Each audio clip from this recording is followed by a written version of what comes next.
Mr Skelly.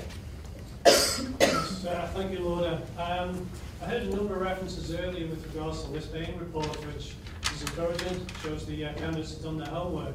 I just want to ask the candidates if they feel that the reform to date has gone far enough, and if not, what other areas do you think reform should be addressed specifically for MLCs?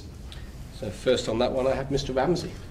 Yes, I think for me the fundamental message from Lord Lisbane was, I said fundamental, didn't I? Sorry.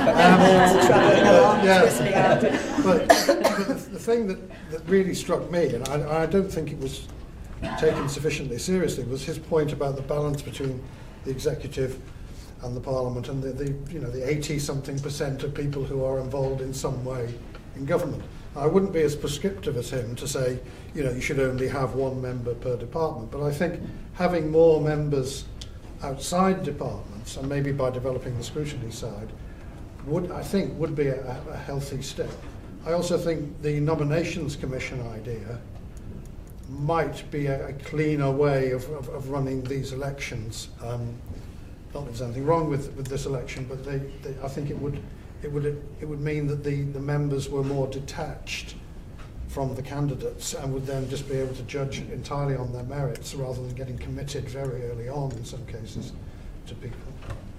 Thank you. Mrs Hendy.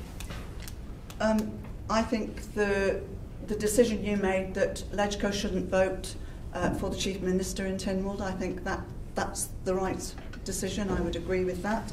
I think the decision you've made for an open public vote in this regard, again, is definitely in the right direction and moving towards further transparency. I think the proposal or the suggestion that maybe having draft bills is an interesting one, because if we are in a scrutiny role and not members of a department, and then we're losing members as well from some of those standing committees. If the draft bills come to those standing committees, be it policy or social or economic, I think that's quite an interesting approach. And the consultation that goes on now, which follows policy and is a decision that was made some time ago, is not always successful in terms of the take-up. And I think you lose time, especially if a bill is trying to go forward at some haste.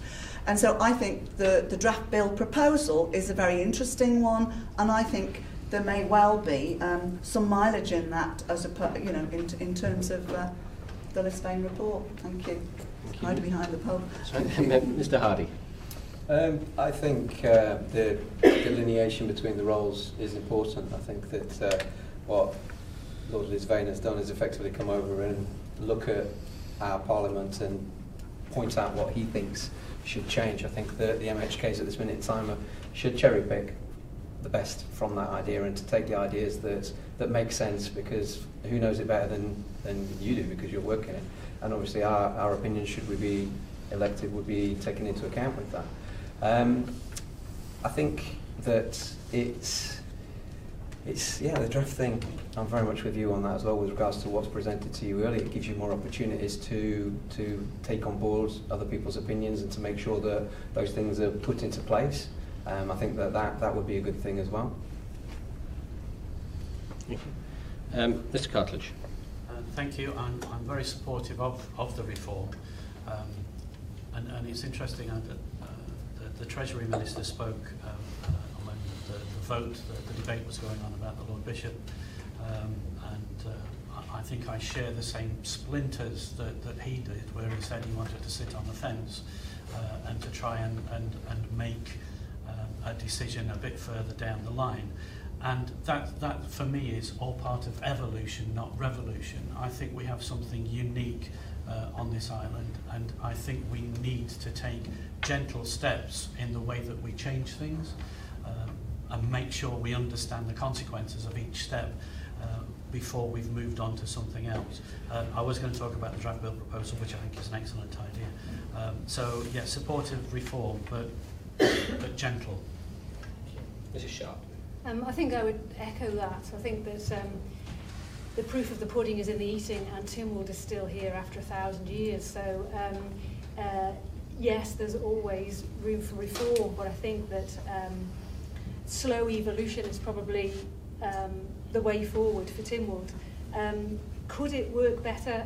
I think in terms of the MLC elections, the nominations panel could be a good idea. So long as some MHKs were involved in that panel, I think that it would do a lot to improve public perception of this administration's transparency. Thank you. Mrs. Poole-Wilson.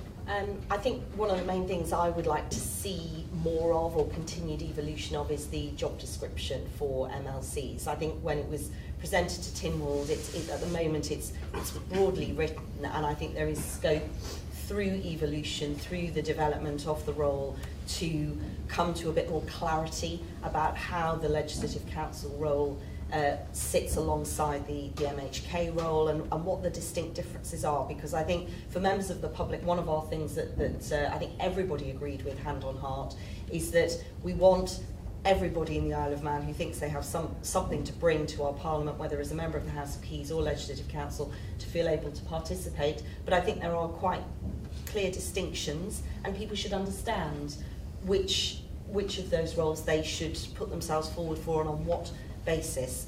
I think the other area, and it ties back to the job description, is, as I've already mentioned, the idea that we get away from people being either in a department or out of a department, and that we are able to be more open-minded and creative to look at ways in which the Legislative Council can contribute to what departments are trying to achieve, whether that's an attachment to a department or perhaps working cross-departmentally on discrete areas that require a sort of a cross-departmental view.